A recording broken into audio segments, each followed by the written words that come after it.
Anak ko, may bago ngayon. Hinuhukay sa simenteryo. Baka gusto nitong Federico na ito ay isama na natin sa simenteryo to. Federico! Bibilangan na lang kita para mabuhay sa mundong ito. Mamili ka. Titigil ka o babakbakan kita, Federico! Ayan, pwede natin kuhanin yung mga live niya, yung kanya mga live, at yun ay ilalagay natin sa, ano ba tawag yan? Ilalagay natin sa, yun ang magiging buod. Sino bang nakakaalam sa totoong pangalan niya at address? Yun lang po ang kailangan natin para dito sa napagisan ng Granada. Yung pangalan at yung address, yung buong pangalan niya, address, kailangan po yan. Hindi po tayo pwedeng mag-file ng kaso hanggat hindi natin nakuha ang kanyang full address at buong pangalan. Akong bahala. Akong bahala. Madali lang po yan. Sabi po niya sa live niya ngayon, Federico Santos. Kailangan po ng middle name at saka complete address. Kasi hindi po yan darating sa kanila kapag walang address po. Batang Hamog, nakasave ang live ni Pedring na sobrang pambabalahura niya kay Vian. Ano yan eh. Kaya siya naging ganyan kasi hindi natin pinapansin. Kaya naging balahura siya masyado kasi hindi natin kasi hindi ako pumapatol sa kanila.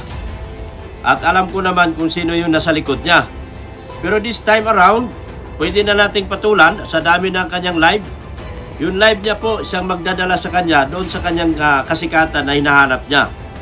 Yan. Pwede naman kinakasuhan kung payag ang madali na lang po to. Madali na lang po yan. Kasi ang hinihingi nga po natin yung address. Yung kung sino yung makapagbigay sa akin ng full name at address, madali na lang po kasi yung live niya, yan po ang magiging ebidensya doon sa kanyang kaso na ihabla para sa kanya. Kamusta mga kalingap, mga kadongis? Alam kong marami sa inyo ang naiinis, hindi lamang dahil sa pagmumukha ni Federico, kung hindi dahil sa mga pinagsasabi niya patungkol dito kay Beyonce. Ang totoo niyan, content lamang yan. Ang iniisip kasi ni Federico ay masyado na siyang magaling. At feeling niya, siya na ang pinakamagaling. Hindi dito sa kalingap o sa mga kasamahan nating reactor, kung hindi iniisip niya na siya na ang pinakamagaling sa kanilang lahat. Doon sa kanilang pangkat, mas magaling pa siya sa kanyang advisor na si Joel Salcedo at kila Rowena, kila Reyna's Community at yung mga iba pang walang bilang na reactor sa kanila. Yan ang nakikita ni Federico na iniisip niya syempre na nandito na siya sa social media. Bakit hindi niya palubos-lubusin? Na makilala siya, na kumita siya, at dahil sa mga pambobola din naman ng kanyang mga supporters, mga viewers, unti-unting nabubuo yung kanyang ego na iniisip niya na siya na talaga ang pinaka mabagsik. Wherein, alam naman natin, dito sa amin, pinaglalaroan lamang namin siya. Kung baga, itong si Federico, kapit sa patalim na ito, pinananindigan niya na yung kanyang ginagawa. Kaya hindi alintana na kahit makasira siya, na kahit alam niya sa sarili niya mismo na wala naman siyang dapat na ipintas kay Beyonce, pero dahil gusto niyang i-trigger yung emotions ng mga EDC, ng mga reactors, ng Kalingap, o kung sino pa, sa kung sino ang kanyang sinisiraan, yun ang kanyang ginagawa ngayon. Tinitrigger at ipinoprovoke. Pero hindi uubra sa amin yan. Kung sa tingin mo, Federico, na ganun ang ginagawa mo at epektibo, nasa sayo yan. Sapagkat hindi naman kami mga tanga. Alam namin kung kailan kami kikilos sa pamamagitan ng bibig. At alam din naman namin kung kailan kami kikilos sa pamamagitan ng tamang hustisya. Yan yun. Nagtataka lamang ako, no? Tataka lamang ako, ang dami mong kasinungalingan na sinasabi, na pinaninindigan mo talaga, na kesyo ganito si Beyonce, na ganyan si Beyonce, na ganito. Lahat na sinabi mo, meron ka pa nalalaman na may ebidensya ka. Si Dr. Love. Ayan na nga, hindi na nakapagpigil din sa'yo. Si Dr. Love, no? Ito, bad boy ito. Mas bad boy pa rin sa'yo to. Pero hindi natiis yung ginagawa mong pagsisinungaling at pamimintas at pangahamak sa Kalingap Angel sa aming Beyonce. Kasi nga, sinungaling ka. Kasi masyado mong ginagalingan to the point na hindi mo na alam kung ano ang moral values sa hindi. Kita mo, walang kasalanan sa iyo yung tao, pipintasan mo for the sake of views, for the sake of publicity, pipintasan mo. Anong mukha ngayon ang iharap mo sa pamilya mo na ginagawa mo yan? Sa mga kaibigan mo, sa kapatid mo. Kung may kapatid ka man na tinotolerate ka, isa pa rin yung siraulo. At ito pa ang malupit. Kahit hindi na lang sa asawa mo, sa anak mo na lang. Yan ba ang ituturo mo sa anak mo? Na kapag napanood yung pinaggagawa mo sa Kalingap, alam mo bang mabubuli ang anak mo sa school? Na yung tatay mo ganito, tatay mo malaki ang mata, tatay mo naninira ng mga tumutulong sa ating mga kababayan. Gusto mo bang maranasan yan ng anak mo? Na kapag lumaki na ang anak mo, malaman ang pinaggagawa mo ng mas malinaw sa kanya? Yun ba ang sinasabi mong prinsipyo? Wala ka nun. Baka prinsipe ng impyerno, meron pa. At ikaw yun, Federico. Huwag kang papakasiguro sapagkat ngayon lamang nararanasan mo yung ganitong pinag-uusapan. Kasi nga, kailangan pag-usapan. Pero darating ang takdang panahon, baka sa susunod, pagsisihan mo lahat ng sinasabi mo. Huwag kang kakasiguro na sa oras na mawala ang channel mo, iisipin nyo na hindi ka kaya. Kaya pinagtulungan na mawala ang channel mo. Baka sakali lang na mawala kung sakasakali. No? Sapagkat kapag may mga bagay na sumusobra na hindi na tama, no? Na wala nang pinupunto, na wala na sa issue, talaga namang kinakalos na yan. Kahit naman sa mainstream media, kapag hindi na tama, pinuputol na yan.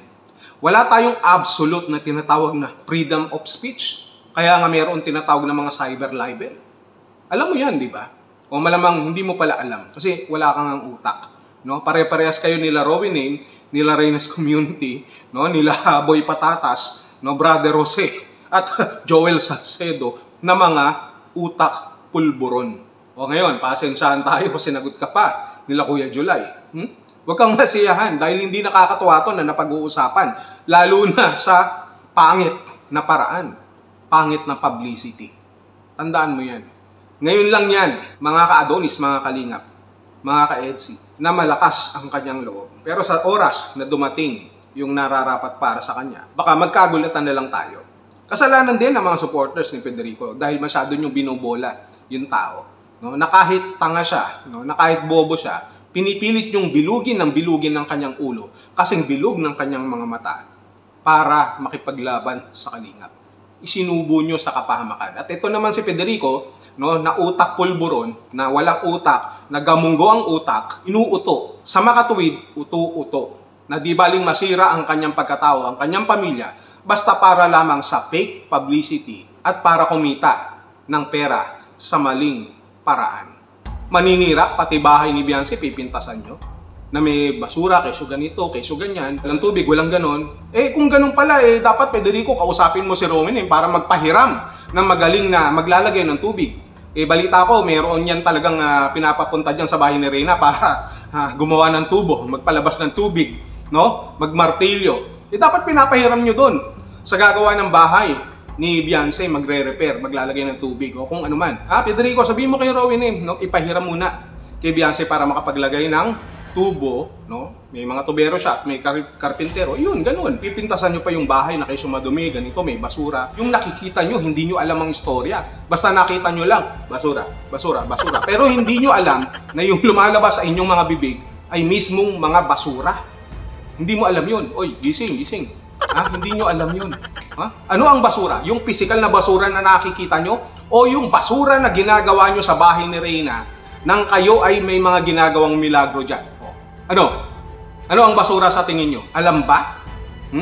Sa tingin nyo, kung alam ni Reyna yan, magagawa nyo yan? Federico, yun, tignan mo yung basura na ginagawa ng kasama mo. Di ba? Ayun, basura yun, pambabastos yun. Yung mga sponsor dyan, hindi alam yan.